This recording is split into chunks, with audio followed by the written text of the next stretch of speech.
It's Saturday. It's the European football special. And this is the Football Natter!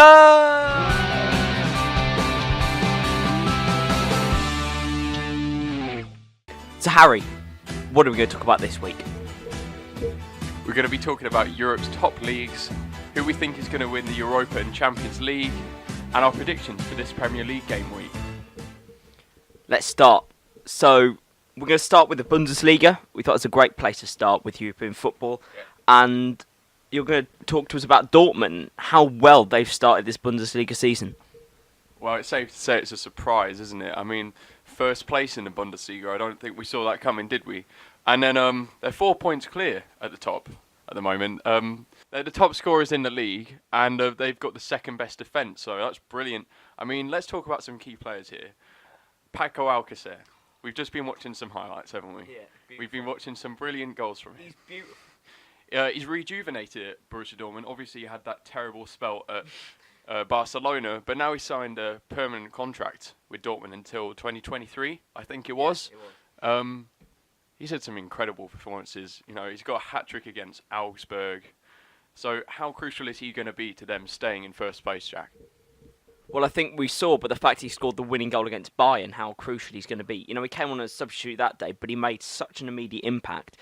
And it's not just the kind of goals he's scoring, but it's the way he links up.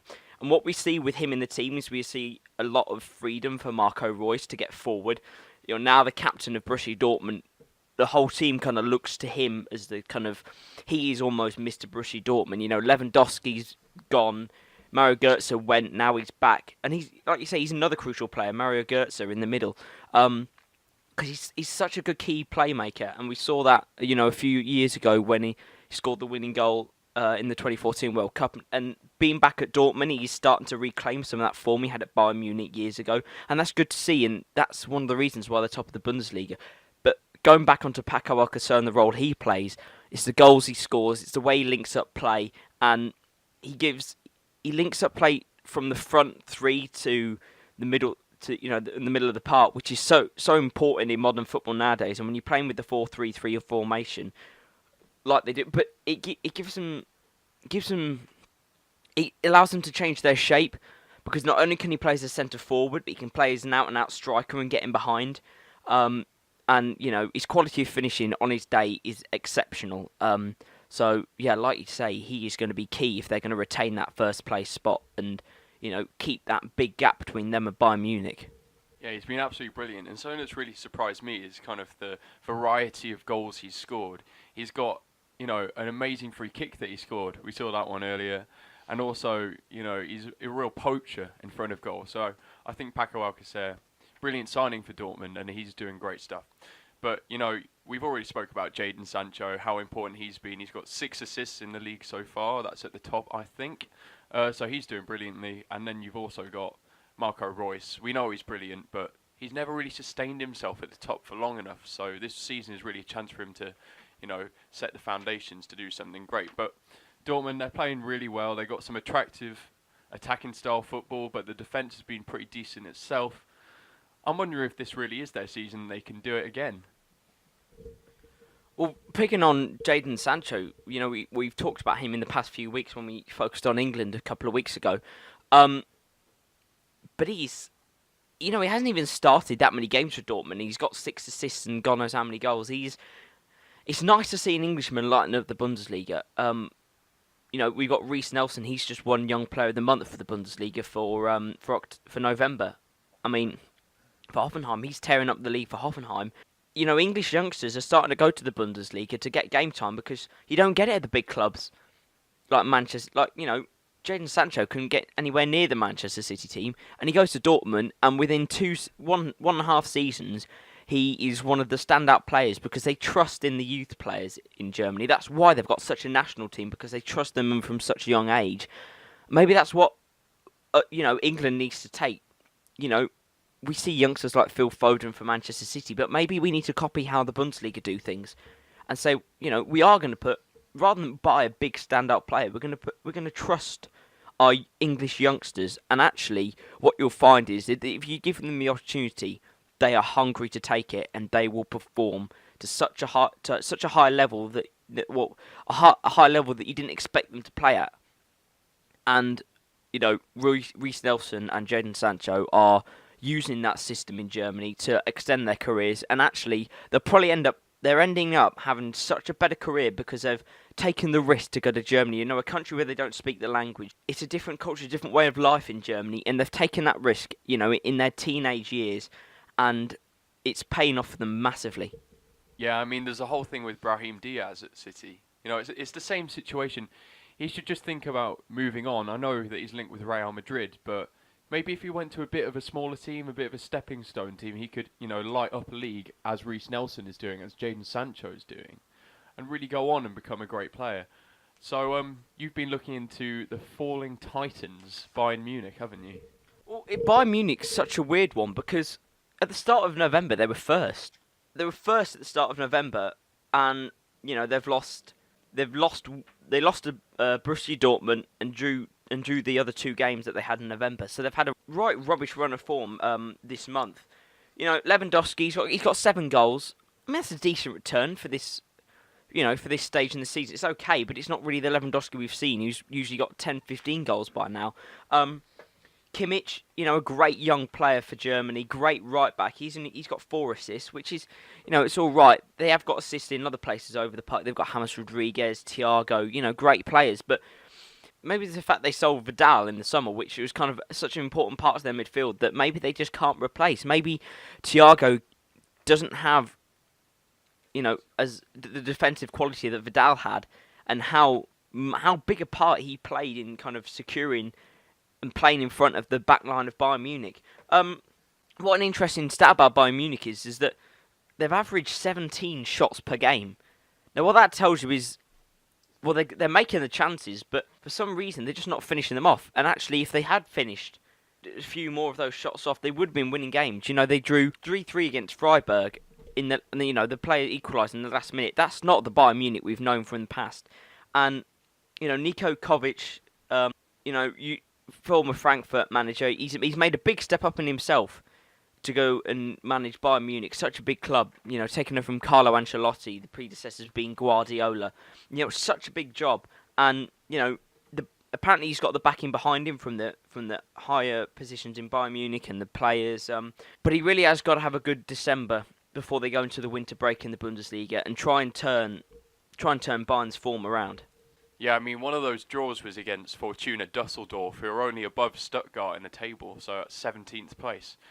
And, from players like Lewandowski, you're expecting to see him come out in a game like that and score a lot of goals, maybe even bag himself a hat-trick or something like that.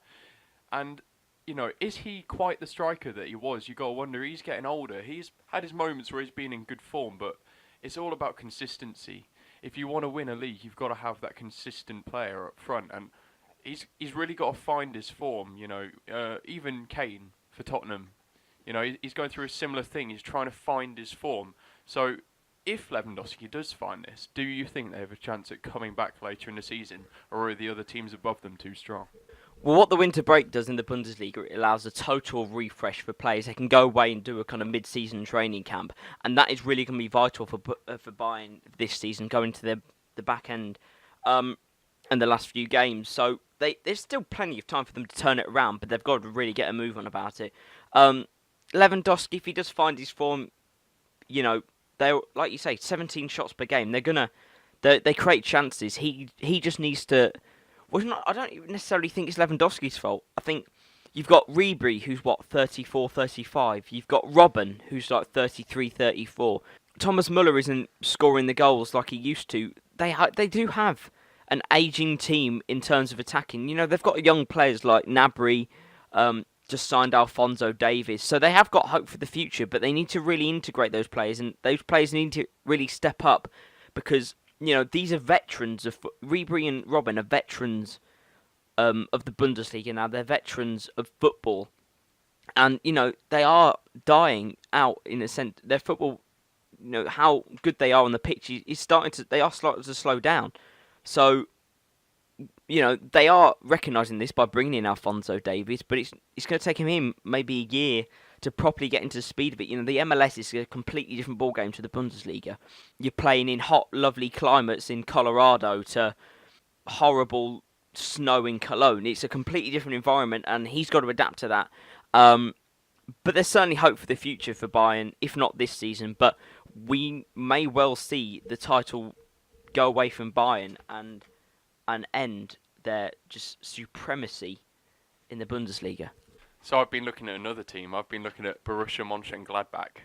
So, they've been doing so well and they're really overperforming. See, in the past few seasons, they've been a little bit inconsistent. They've not really been able to find their place in the Bundesliga. I know they brought in Raphael, who didn't really do it for them up front, and they weren't finishing as high as maybe they'd like, and they weren't going very far in Europe. But now they've got Player up front, and he's doing really well. He's got 8 goals in 12 games, and I don't think many expected that. He came in from Nice, and he also got a hat-trick against Werder Bremen. So the coach himself said, when we were watching Bundesliga highlights earlier, he was saying how they found really good attacking football. They're getting forward, and that's opening up chances for the likes of Torgan Hazard. And he's living up to his brother now. He's really starting to get forward.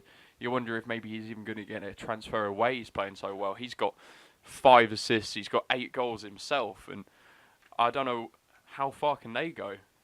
Well, they got into the Champions League a few years ago, and well, I think Plea has been such a good signing for them from Nice in the summer.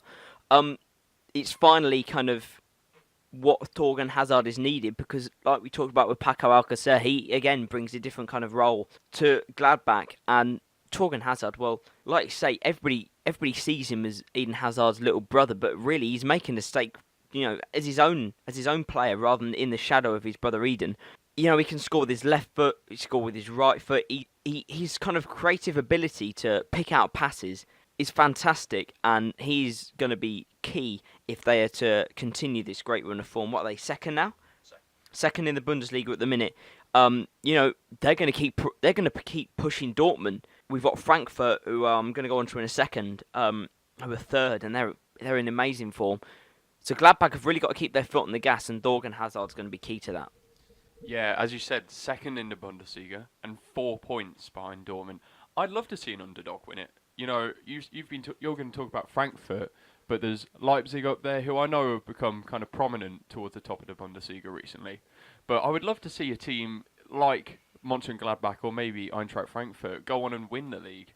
They've definitely got the capabilities. The coach has got them playing the way they should. They've got the individuals, so why not? Let's see how far they can get. But I think they would take Champions League spot this season, and definitely finishing above Bayern Munich. I don't think they ever would have thought that was happening this season. So it's a great run of form for Gladbach, and it's an even better run of form for Frankfurt. They are absolutely incredible form. They've got the top scorers in the league with Haller and Jovic, both on 9 goals. They've got a front three, which is just their whole key to success, but they've got such strength building up. Their spine is fantastic. You look at Kevin Trapp in goal, signed from PSG in the summer. He conceded 1 goal in this month in November. 1 goal. That's credit to him and his defence. 3 games, 3 wins, 3rd place. They are pushing Gladbach in second, and by hell, they're going to keep going, and they could even. They're not. It's a big shout to say they're going to win it, but they're going to push for that top 3 all the way. Bayern have got a big job to try and catch them up. But it's the way that Rebic, had a great World Cup, fantastic World Cup with Croatia. No one had heard. Yeah, exactly. No one had heard of him before the World Cup, really, as a kind of a big name player. But that World Cup has certainly spurred him on, given him a momentum. And this season, he's come out and he's assisting, he's scoring. He's everything that the coach wants in his Frankfurt team. And Haller is, he's a target man. He can get him behind. His finishing ability is fantastic. So it's taken a season for Haller to really get into it. But I think Rebic coming back from the summer after such a good World Cup tournament, he's given them a new lease of life. And, he's key. Jovic is key. Rebic is key. They're the front 3 to success. And if they keep playing the way they are, even after the winter break, they are going to be a force to reckon with. And then you talked about Jovic. He scored 5 goals in 1 game. And that is going to do no end of good for his reputation. And it is him and Haller who are really going to be pushing Eintracht Frankfurt towards the top. And conceding one goal in 1 month itself is a massive achievement as well. They seem to have found a really good balance between that incredible attacking force, but at the same time stalwart defending. So another underdog at the top. It's a brilliant league to be watching this season. Make sure you're watching the Bundesliga. So obviously we'd love to talk about the Bundesliga all day. We could talk about it for hours. Obviously we haven't had the chance to kind of talk about the relegation candidates. But let's move on to another big European league, La Liga. Real Madrid, obviously current champions. But are they slipping, Harry? You're going to tell us. They are, and I'll be honest, La Liga is not one of my favourite leagues, but the champions of Europe are falling. 6th place. Did you think that would happen? I certainly didn't. That's a massive surprise. And their struggles have continued even after sacking Lopetegui, who was a disaster. They just lost 3-0 to Eibar, who are probably one of the smallest teams in Europe's top 5, to be honest. And it's really quite a surprise to everybody. There's no real standout player anymore. That's what I really want to talk about with Real Madrid. There's no standout player anymore. Obviously, they had Ronaldo, but even the likes of Modric and Gareth Bale haven't been able to step up and be that number one. Because, you look in the top assisters list or even the top scorers, no one's there. And it's really worrying for them. They've got to sort it out. I think they will. I think they will get back up the table, but Atletico Madrid, Barcelona, are they going to be able to stop them? And even this season, Sevilla. Well, losing Ronaldo was also going to be a big thing, but when you look at Real Madrid and the quality of players they've got, you don't think that they're going to have such just a drop. I mean, as soon as Ronaldo left, you look at Bale to be the kind of the front man to really step up, and although he's made a little bit of a mark, he doesn't have the support. Like Karim Benzema has scraped through being a Real Madrid player for the past 2 years. There's always been talks about him leaving and going somewhere else, and Ronaldo has kind of kept him in the team essentially because of the assists he gives them and the kind of tap-ins, which when you look at his stats, you go, oh, Benzema scored loads of goals. Yeah, because Ronaldo's laid him on a plate to him. So he can't hide in the shadows anymore, Benzema. It's him and Bale now, which are the key players. Modric, he had a great World Cup. He won Player of the Tournament, and they're finishing. They're 6th at the minute. I mean, Ramos, you think the captain? Oh, will step up. Wow, he can take penalties now, can he? That's cool. He doesn't win you game if you score one penalty when you lose 2-1. It doesn't matter. It does not matter. They signed Courtois. He's been an absolute flop. Everybody thought Courtois going to Real Madrid was, he was the. Courtois the next best keeper in the world to De Gea. Well, I think it's clear it's not. They might as well keep Keylor Navas in goal, or even Casilla. Marcelo just seems to have dropped off. Carvajal, Varane. Everybody thought Varane was going to be the next best defender in the world. But last season he might have been, but it's just been an overall flop. I think announcing Lopetegui right before the World Cup not only ruined Spain's chances, but I think it ruined Real Madrid's chances because he was always fighting to win the respect as manager, as soon as he started. And that's a hard job being Real Madrid manager, let alone the manager of any team. So that was always going to be a struggle for them. But it has been such a shock. But even bigger of a shock is Sevilla. First in the league, only losing one of their last 5 games, with that being to Barcelona. Winning 3, drawing 1. Now they're averaging 15 shots per game, but compared to Bayern Munich, they're actually scoring. They're finishing. Andre Silva on 8 goals, Ben Yedder on 4, Jesus Navas, the former Man City player, he got 4 assists already. And obviously you've got the likes of Banega, what a player he is. Every time he gets older, he always seems to just keep at that top level. So he's always key. Top of La Liga is incredible to be ahead of the likes of Barcelona in the league. Now, it's Barcelona, which after Real Madrid's flop, everybody looks to Barcelona, to be the team to go and smash the league. Messi is in incredible form at the minute, and he's really gonna, hopefully lead them to first place eventually. But they're gonna have to get their finger out, Barcelona, and really start to go at Sevilla for that top position. They're picking up good points, Barcelona, but they just need to turn those. What you find with Barcelona this season, that they're drawing more games. They're not losing, but then they're not winning every game. and the Barcelona of the past we've seen would absolutely destroy anyone. And so, they need to turn draws into wins, Barcelona, to really catch up with Sevilla. But the Sevilla manager, Pablo Machin, he's kind of the hero now, I think, being top of the Liga. But it's the quality football they play. And he played that with Girona, which showed why they got promoted 2 seasons ago. It showed why they finished 10th in La Liga last season. They got promoted, and he led them to 10th in La Liga with the first attempt. That's incredible, and it takes a great manager to be able to do that. So Sevilla have really made a great decision in having him as manager. What are your thoughts on him and Sevilla's form so far?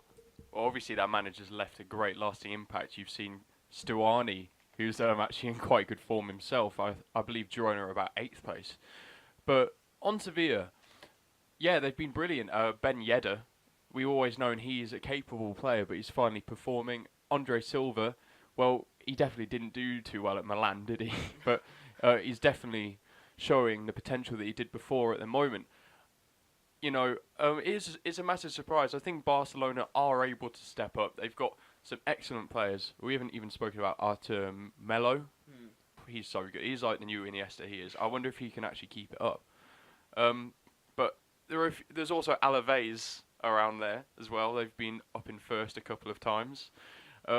It's interesting to see the teams who are at the top. It's like the Bundesliga. It's a bit of a surprise this season. Personally, I think Atletico Madrid are actually going to get first this season. They're currently in 3rd place. But I believe that they've got the players they brought in Lamar. I think he's a great talent. Gelson Martins, yeah, he's got a lot of pace, he's got a lot of firepower, he's explosive on the ball. And we all know what Diego Costa can do, and Griezmann can do. Not to mention the fact they've got Godin in defence, Jimenez, Oblak in goal. It is their time. It's their time to try and win it again, because obviously when they won it under Simeone the first time, it was out of nowhere. So I'd love to see them do it again. But if Sevilla managed to pull it off, that'd be even more impressive. Obviously, they did exceptionally well under Unai Emery in the Europa League. It's all about transferring those skills and those performances into La Liga, and they're finally doing that. Yeah, like you say, Atletico Madrid, maybe it is their time again. And that's why they're battling in La Liga, because I think Alaves will probably drop off eventually. They're in a great run of form at the minute, but I think they will start to slide down after Christmas. But like I say, Thomas Lemar, fantastic play for Monaco, linked with Arsenal, linked with Liverpool, linked with basically anyone good in the Premier League, because he was amazing. Gelson Martins, obviously, with all the state that Sporting found themselves in with the chairman, and to get him on a free transfer is absolutely incredible. And really, any good club in Europe should have absolutely snapped him up, because, like you say, he's explosive. He's not too old. He really. Quality in the final third is usually very consistent with him. European football experience. So, as much as we would like to keep talking about La Liga, we must move on to the Italian league, Serie A. And Harry, you're gonna start with Napoli. So yeah, obviously a bit of Napoli. So Carlo Ancelotti is a manager. You know how good he can be and what a great manager he's been over the years.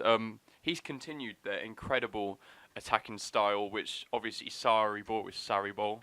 And he's got that. They've got 26 goals in 13 games, which is pretty impressive from them, to be honest. They've got a great team. We all know the quality of likes of Insigne and Hamsik and Mertens even up front. So they've been decent so far. They're in 2nd place, but they have dropped points against the likes of Chievo Verona, Sampdoria. They lost 3-0 to Sampdoria early in the season. And it's a shame, because we've seen Juventus dominate for so long now, and I've personally felt like Napoli's style of play, the way they set up and the way they play their football, it's very attractive, and I thought they were going to be the team to finally challenge. You've seen Roma falling off. I think they're about 7th right now. And Inter and AC Milan just haven't been what they used to be. So it's a real shame, to be honest, but they are still playing all right. We know they're doing very well in Europe, don't we? They're doing great in the Champions League in what was deemed as the impossible group. But Mertens and Insigne, they both have 7 goals. Insigne has moved from that kind of left winger position into a striker. And even Callahan is on 5 assists. That's one of the best in the league. The standout for me though has got to be Kalidou Koulibaly. He is an absolute beast in defence.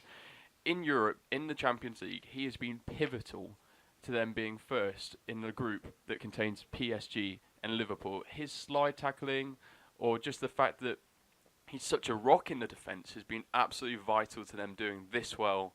And Napoli, I really hope they can progress in that competition because, to be honest, it looks like Juventus are going to be winning Serie A once again. Touching on Insigne there, and Napoli's kind of overall form. Insigne's been a great player in Europe and in Serie A for years, and he's kind of, when it's got to the later stages, he's maybe not performed to the best of his ability that we see in like the group stage of the Champions League. But there's always a quality there, and it's up to Carlo Ancelotti to try and keep that quality consistent. He's getting older, a bit older now, Insigne. 27. So he needs to be hitting that consistent form. And if he does hit that consistent form, when you combine him with Mertens and Callahan, that kind of whole firepower of the front three, they've got a hell of a chance of actually turning draws into wins and wins into top of the league. They came so close. They fought Juventus all the way last season until, funny enough, the Napoli-Juventus game where they dropped off and just kind of Juventus just couldn't be caught. Let's talk about Juventus now, because we talk about catching Juventus. I don't think you're going to catch them again this season. After 13 games, they're 8 points clear. They've won 4 and drawn 1 of the last 5 games. They've got Ronaldo, Dybala, Allegri is the manager. Everybody thought Allegri would leave to go to somewhere else in the summer. He's been linked with PSG. He was linked with the Arsenal job. Linked with the Real Madrid job. To stay at Juventus and kind of, because at the end of the day, Juventus now isn't about performing well in Serie A, because they'll do that anyway. They could do what just with the assistant manager, because it's the players' quality which overall gets them over the line. But it's in the Champions League where they really need the leadership of Allegri to finally take them to a Champions League. Not final, because they've got to the final. They've got to the final of twice in the past few years, which is great. 3 times in the past few years, which is great for them. But it's up to Allegri to finally get them over that line and win them the Champions League. And hopefully Ronaldo's going to do that. I think that's the whole point of bringing Ronaldo in. Bringing Ronaldo in wasn't to win the Serie A again, but it was for the brand. It was to increase their kind of whole business, increase their shares, and it was to win them the Champions League. He's got the experience of winning the Champions League so many times. Maybe now we're starting to see the best of Dybala as well. Him and Ronaldo, they're forming a great partnership. We saw when they played Manchester United how lively Dybala was in and around the box. But there's one player I would like to talk about, which maybe some wouldn't point to as such a key player, but that's Szczesny. The former Arsenal keeper. Buffon's left. Instead of bringing in a fantastic goalkeeper, they brought in Perrin from Genoa. He's a solid keeper for Serie A, but Szczesny has been absolutely incredible, and he's seen Buffon, he's taken that number 1 jersey, and he's really shown to be worthy of it. To have that, Buffon had that shirt for so long, and it's such a legacy to leave behind. But Szczesny has stepped up and he said, Buffon could do it, but let me have my chance. Let me show you what I can do. Some of the reaction saves he's making are absolutely incredible, where the ball's from 6 yards out and he's managing to get a palm to it. And so, I think their dominance it's always going to be there in Serie A. And so we might as well say they've won the league now, because I don't think anybody's going to catch them. Napoli might push them all the way like they did last season, but at the end of the day, Ronaldo is such a big player for them. Dybala is such a good player for them. Cuadrado, Pjanic, you could go on. They've got such a good team. They've got such strength in depth with Emre Can getting on the bench at times. Beating AC Milan 2-0 the other week. It's another Serie A win, I think, for Juventus. It certainly is, and to be honest, Juventus are such a level above that Napoli trying to catch them is like watching Per Mertesacker race Usain Bolt. It's never going to happen. The truth is that their depth is incredible. Can I just speak about the centre-backs? You've got 4 centre-backs who they even start regularly. All of them, they manage to find a way. Rugani has come on an unbelievable amount. He's becoming a top centre-back. He's been brilliant. Not to mention African Player of the Year nominee Mehdi Benassia is become incredible for them. You know, he's done great things at Bayern Munich, but since he's gone to Juventus, I would argue he's even improved. And then we don't even need to talk about how good Chiellini and Bonucci are. Um, but honestly, Dybala, you touched on him. He is almost the complete attacking midfielder. He is just excellent. You've even seen him playing at striker at times because he can score from anywhere, and he can pick out the key passes. He's just doing so well. Even Mario Mandzukic is firing this season. They've got all the goals. They've got the great defensive qualities. We've spoken about Szczesny, who, let's be honest, wasn't actually that good at Arsenal, but now he's filling the boots that Buffon left. They'll never be as good as him, obviously, because Buffon is the greatest goalkeeper of all time, but he's getting there. And Pjanic in midfield, he's so good at defending. You know, we spoke about Bayern Munich earlier. They haven't got that defensive midfielder. Imagine if they had Pjanic, the difference he'd make. But Juventus, I can see them going deep into the Champions League this season, which we're about to speak about, Jack, aren't we? We are. Get the theme tune going because it's the Champions League preview time. I mean, it's in full swing now, but we're going to predict the winners for the Champions League, why we think they're going to win. And ultimately, we'd love you to have your say as well. Email thefootballnatter@gmail.com. But let's get into it. Harry, who is your winner for this season's Champions League? It might sound a bit weird. They just drew their last game, Man City. You know, they lost to Lyon. They drew with Lyon, but they're through. I think when it comes to the knockout phases, Man City are going to really turn up the style. We've seen how incredible they are in the Premier League. Even on an average day, they make the rest of the league look boring. Honestly, they do. They've got the firepower. The only other team near them is Liverpool, but I'll be totally honest. I think Napoli will win that group and PSG will get runners up, and we're going to see them drop down into the Europa League. I don't know if you agree, but that's my view on it. And I just think Man City, you look at the squad, the incredible depth in there. Even if, you've got Foden on the bench and he's been playing a couple of games in the Champions League. He's been in and out, but he could come into the team a bit more. And, Aguero up front, he's just unbelievable. He is, at the moment, definitely, for me, the greatest striker in the Premier League. And I just rate them so highly. Their defence is becoming more solid. Laporte is starting to grow into that team. The midfield is unbelievable. When Kevin De Bruyne gets back into full swing, he is one of the greatest in the world in that position. David Silva as well. I believe those two are on par. They're both so good. And when you have them both in the same team, the way they, dictate the pace of the game, they dictate the tempo, I just think it's going to be impossible to counter that for almost any team in Europe and even in the world, And Fernandinho is such a rocket defensive midfield. Sterling's improving. I just don't know what people are going to do to stop City in the knockout stages, to be honest, and that's why I think they're going to be my winner. So what do you think about that? Well, I spoke in episode 1, if any of you want to go back and listen, why Manchester City should go for the Champions League and why it's now up to Guardiola to deliver the Champions League for them. And like you say, you've picked on some great points there, but Laporte is he seems like he's finally found world-class form. I mean, yeah, exactly. You've just said Otamendi as well. Laporte and Otamendi as a back two are incredible as a partnership because Laporte is left-footed, so he gives you that great balance and ball play which Guardiola so desperately demands from his back four and from his whole team. You've got Kyle Walker, who was adapted to Guardiola's system of play so well. Benjamin Mendy, when he's not injured, is a world-class player. Other than that, you've got great strength in depth. Danilo can come in. Delph can play left-back. He's got such strength in depth, and the whole kind of Man City team, anybody, honestly, you could put De Bruyne at right-back, and he'd do an incredible job there. Can you imagine that, De Bruyne at right-back? What a player that would be. Honestly, the crosses would be pinpoint every time. So yeah, like you've got Guardiola is, he's got the experience of winning Champions League as a player, as a manager. So he really needs to give that to his City players. But they still play with so much freedom. Aguero, Jesus, Sane, Mahrez now. Like you said, they do look unstoppable. Bernardo Silva, yeah.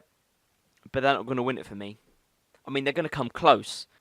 But when you look at teams that should win it, you'd think Real Madrid on paper, you'd think PSG on paper, Mbappe. Arguably, arguably already the best player in the world. You know, certainly the best rising star. So it should be them. It should be PSG. You look at the team they've got. It should be PSG. They've got Buffon, Neymar, Cavani, Mbappe, but it's not going to be them either. I think it's going to be Barcelona again. Really? I think it's going to be Barcelona. Messi, you saw the goal he scored against PSV. He had about 8 players around him. They've got Vidal now. They've got Busquets. They've got Rakitic. Had a great summer with Croatia. You've got Dembele, who's finally found some form. You've got Suarez, who, although he's getting a bit older, always seems to be able to do well. Piqué, Umtiti, Ter Stegen, Sergio Roberto.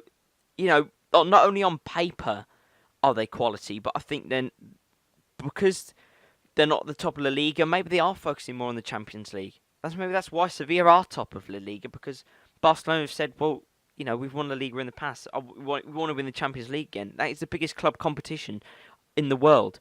Barcelona should be winning it. And with Real Madrid stepping off the gas, in the Champions League, in La Liga, it's Barcelona's chance. And for me, Barcelona are going to win the Champions League. Interesting. I really didn't expect you to say Barcelona, because there are so many other teams who people are saying as favourites. I'm surprised that neither of us have said Juventus even, with the team that they've got.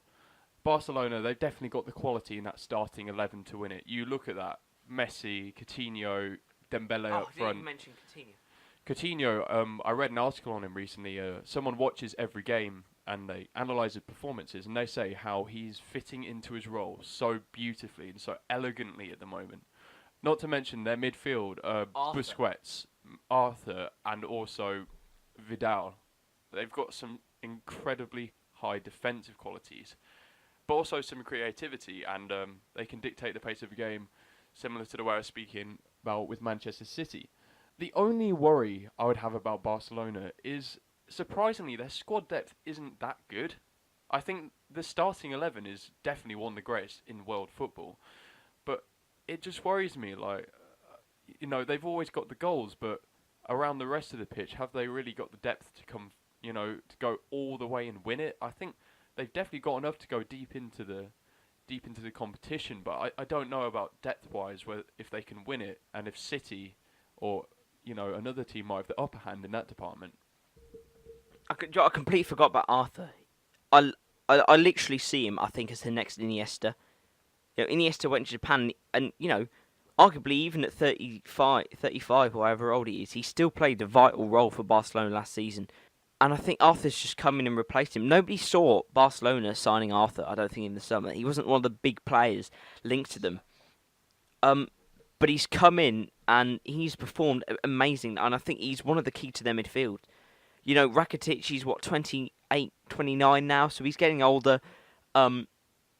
He's hitting his prime now, I think, Rakitic. But it's not going to last for long. So I think if they don't win it now, they're going to have to sign more players to be able to win it and actually win it strongly. So they're certainly going to go far. I think they're going to win it. And because we've talked about the Champions League so much in the past few episodes, I think we'll leave it there as our winners' predictions. Let us know what you think. Again, email thefootballnatter@gmail.com with your thoughts. Let's turn to the other big competition in Europe, the Europa League. It's got to be Celtic, hasn't it? I don't think Celtic. I've got a bit of a quiet team, I'd argue. A team which has gone under the radar a little bit. I think Lazio are going to win the Europa League. I'll tell you why. I think Lazio did incredibly well to hang on to Milinkovic-Savic, who was heavily linked to Man United and Chelsea. He is an incredible player. He's a complete defensive midfielder. He's a great passer of the ball. He's great at tracking back. He's so strong. He's a big man. And he can also score a lot. Last season, he scored a great deal of goals. But let's not forget about Ciro Immobile up front. He is a monster. He can score so many goals. I think it was last season he was one of the top scorers in Europe, and even the season before that I think he did quite well. He's been rejuvenated. The whole team is doing exceptionally well. The defence is very solid. Marco Parolo, who has been quite a good midfielder for Italy over the years, and I think that he could really be important to going far in a competition with his experience. And the other player I was thinking of was Strakosha in goal, and he's been in excellent form this season. I wonder if he can transfer that into a tournament competition, because that's going to be needed if SS Lazio want to do something really special and go on and win. And even Lucas Leiva, who came from Liverpool, we laugh, but he's actually doing really well over there. Lazio have got a decent amount of depth as well. I think that they're not doing so well in Serie A, so it gives them a chance to focus on the Europa League. But it's really their style of play.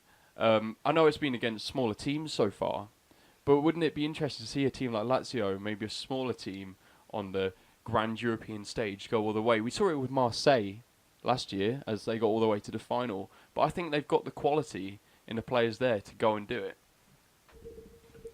Lazio are a shout. I mean, you seem pretty biased towards the Italian league. It's almost like you're part Italian, Harry. But like you say, I don't think it's going to be Lazio. I completely disagree with you. I don't think it's going to be Celtic, obviously. Unless Rogic scores 40-yard screamers every game for them, I don't think they've got a cat and else chance. I think it's going to be Arsenal. I honestly think I think at the end of the day, it should be Arsenal. It should be Unai Emery, the master of the Europa League, winning it so many times with Sevilla. He knows what it takes to win it, and I think when you look at Aubameyang, who quite frankly shouldn't be playing in the Europa League, he's a Champions League quality player. Mesut Ozil, there's a lot of controversy around Mesut Ozil and whether he's performing as well as he could do, but on his day he's still amazing. If you have him in your team, you've got a great chance. Mkhitaryan obviously won the Europa League with Manchester United a couple of years ago. And you've got Bert Leno, another brilliant player in the Champions League. You've got Socrates, who's, a great European defender, obviously with Dortmund. But you've got the key players in the middle, like Lucas Torreira, who is key to their play. He breaks down play. He's a little bit like Kante, just a bit taller. And he's such a key part to the midfield. Granit Xhaka has somehow found good form. That's great for them. Lacazette, obviously. But they've got the young players on the bench. Thoreau getting games in the Champions League for them. You see Nikita. I like the way Arsenal are approaching the Europa League. They're not taking it as a joke. They're taking it seriously, and they're playing strong teams. And at the end of the day, I think it's theirs to lose. I think, if anything, because going into the Europa League with Unai Emery as your manager, you are seen as the favourite to win. There are going to be good teams coming down from the Champions League, like we might see Liverpool. I think it's theirs to lose. Chelsea, it's another one. Chelsea. But no, I think it's going to be Arsenal. I mean, it could be a Chelsea-Arsenal final. We'll see how the draws go when it gets to the knockout stages. But I think it's going to be Arsenal. What do you think? Nah, Arsenal. No, I don't think so. Aubameyang is most definitely a Champions League quality player, and so is Lacazette. I don't think Arsenal, because I don't think that their defensive qualities are going to get them all the way to a final. When you look in those knockout stages, you need such strong defensive play. You need to break down so many attacks, but I don't think that their high line and player like Socrates, who we know can be so vicious and overly aggressive, is going to get them that far. I think, Europa League isn't as difficult, obviously, but I don't know. I think if they do go all the way, then it is going to be down to goal scoring, certainly not defending. But I don't think that Bellerin and Monreal track back well enough either. That's the only reason I say they won't. I think that they've got a good chance of going quite far, though, because their firepower is, almost unparalleled. But if it's going to be an English team, I would certainly put Chelsea ahead of Arsenal, because it seems that recently in the league they haven't quite been doing so well. But obviously they beat PAOK 4-0. That was quite an impressive display. And players like Loftus-Cheek and Hudson-Odoi had an explosive performance. By the way, you got to watch that. He was definitely the man of the match, and that was a great goal. But Loftus-Cheek, over the course of the tournament for me, has been one of the best players in the Europa League. He scored a hat-trick, obviously, from midfield. And, I was speaking to someone the other day. They said, why not put Loftus-Cheek up front? Why don't you just do it and put him up front? Because he's such a big man, he's so powerful, and he does make a big impact. He could be a good target man, honestly, up front. Give him a go. He's played attacking midfield before. You could push him even further. The only thing I'd say for Chelsea is that their squad depth seems to be dwindling. I think players like Cesc Fabregas is getting he's only getting older, and I don't think he's particularly getting any better. Victor Moses he's not doing what he was doing the other couple of seasons. I mean, Emerson Palmieri had a great game the other night, but I don't particularly rate him. You know, they've got players, as I said, like Hudson-Odoi and Loftus-Cheek, who are brilliant, and they're usually on the bench. But in terms of defensive, I don't think that's going to be too great. And yeah, I am putting a big emphasis on defence in this competition, and I think that'll be very important. So that's the reason I'm not entirely convinced by Chelsea and Arsenal, and I think it could be a shock like Lazio, go on. But if I'm being honest, I think Chelsea might reach the final. It all depends on the draw. If they come up against Lazio, I'm going to stay true to my word. But we'll just wait and see. Okay, so that's European football done and dealt with. Let's hop on a plane and jump back over to England, because it is a huge week in the Premier League. It's a huge weekend. Sunday is Derby Day. You've got Chelsea, Fulham, Arsenal, Tottenham, Liverpool, Everton, all on one day. Get on your sofa, get some crisps, because you're not going to leave. Let's start with Friday's game, as we are recording this on a Friday. The Cardiff Wolves game starts in 3 minutes. So Harry, quickly for Cardiff Wolves, what is your prediction? Wolves, they've disappointed me in these last few games. They lost 2-0 at home. It's time to bounce back. We all know Nuno's a great manager. You know he's going to pull it out of the bag. Cardiff, they're not that great. 3-1 Wolves. Neil Warnock, 70, I think today or tomorrow. Happy birthday, Neil Warnock. But they're going to lose 3-1. Wolves are going to, Wolves beat them last season in the Championship. They're going to beat them in the Premier League. I'm going to go for a Ruben Neves screaming free kick. 3-1 Wolves. Palace, Burnley. I'm going to go for 1-1. Burnley love draws. We see Palace drawing to Manchester United. Good result for them. That's going to be another draw for them. And stalemate for Roy Hodgson's side. For me, this is the kind of game that Palace's more explosive players such as Van Aanholt and even Wan-Bissaka can turn up to and create a lot of chances. Burnley have been really disappointing this season, actually. They've not done anything like last time. They've still been relatively solid in defence, but going forward, they've offered very little. So I'm going to go with 2-1 to Crystal Palace. Okay, interesting. The team which seems to be playing out of their skin, Huddersfield against Brighton. Can Huddersfield continue their great form? Probably not. I think 2-0 Brighton for me. Huddersfield-Brighton on Saturday. I'm going to go for Huddersfield 0, Brighton 2. You, Harry? First of all, I'd like to take the credit for me what I said about Huddersfield when I said that if they became more clinical in possession, that they could do something special, exactly how they have been. We saw that with Aaron Moyes' 2 goals the other day with that 2-0 win over Wolves. David Wagner must listen to the podcast. He must do. David, we love you. But I really think that they're going to continue it. Brighton haven't been doing so well recently, so it's a really good chance for Huddersfield to win. I'm going to say, again, another 2-0 win, and boy am I happy when we went back on that plane to England, because this is going to be a great fixture. The metaphorical plane to England. Yeah. I love it.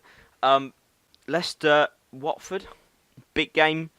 Leicester in good form, Watford in great form as always, as it seems at the minute. Can they continue their rise in the Premier League? I am going to go for Leicester 1, Watford 2. I've been quite impressed by a lot of Leicester's players, especially Ben Chilwell, I'd like to mention. There seems to be a little bit of unrest under Claude Puel, to be honest. Like Vardy's been on the bench quite a lot. But they've still been performing relatively well.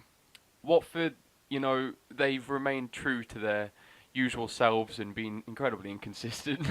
But because of that, I think Leicester are going to be able to keep up their decent play and win. Okay. Manchester City, Bournemouth.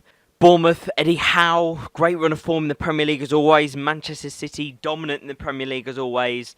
But Bournemouth they always seem to collapse at the Etihad. So Manchester City 4, Bournemouth 0. I think you just cannot stop the Kevin De Bruyne train.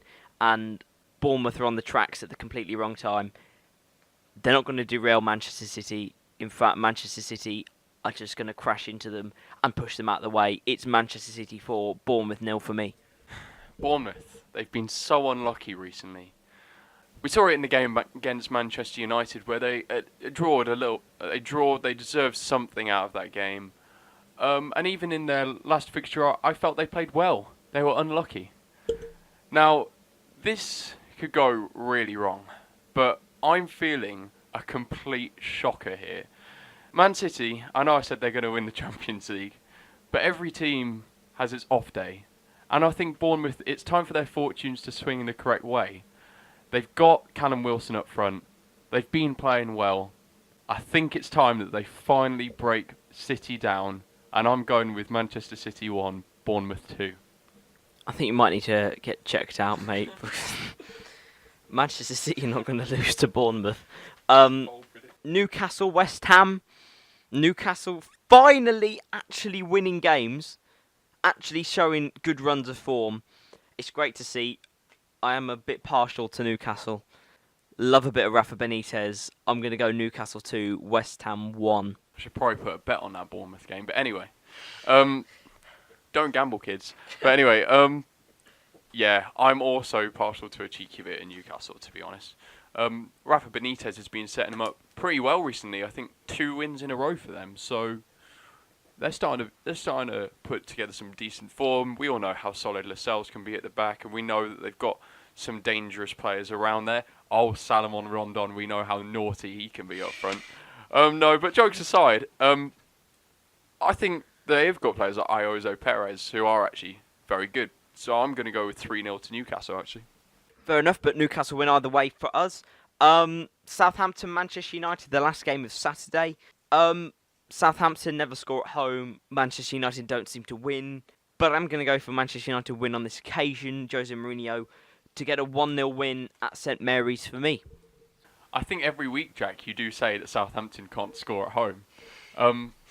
But you are right. But Man United, they left it really late against Young Boys, didn't they? And they've really not had a lot of flair this season. They don't seem to be getting back on the right track. I think they're 7th right now, but still, I just haven't seen them being that convincing. I think this is a really boring-looking game, to be honest. Southampton, we know that on their day they can be decent at defending. We know that they can keep it together, so I'm just going to go with an average 0-0, to be honest. And now on to the big ones. Derby Day, Sunday. Chelsea, Fulham, Arsenal, Tottenham, Liverpool, Everton. In order, what are your predictions? I'll start with mine, and then we'll talk about them. Chelsea 3, Fulham 1, Arsenal 1, Tottenham 1, Liverpool 2, Everton 1. I've gone for Chelsea 3, Fulham 2. I've gone for Arsenal 1, Tottenham 2, and I've gone for Liverpool 2, Everton 3. Ooh, so controversial. Shall we talk about the Chelsea one? Go for it. So, Ranieri, he's come in. Great first win for them, 3-2. Mitrovic scoring. He got him playing very well. Better positioning now. I feel that they're going to come out and really give Chelsea a go. It's going to be a tight one, I think, but Chelsea, going forward, they've got a couple of options. And we know that Sarri's a great manager and he can set up to win a game. So, Chelsea, Giants, really, I expect them to win 3-2.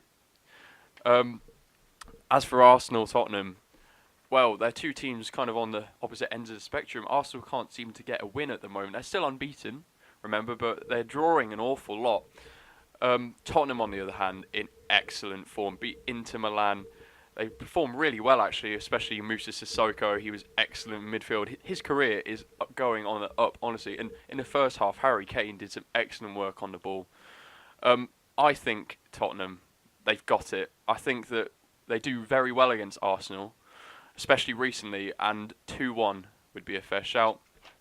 And finally, Everton, I think they're going to do it because they put out a great performance against Chelsea the other week. I can just see them really going to Anfield, wanting that win. Obviously, it's that derby.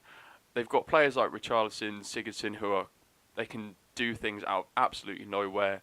They've got the players to do it. They've got the form to do it. And I think they're going to win the game.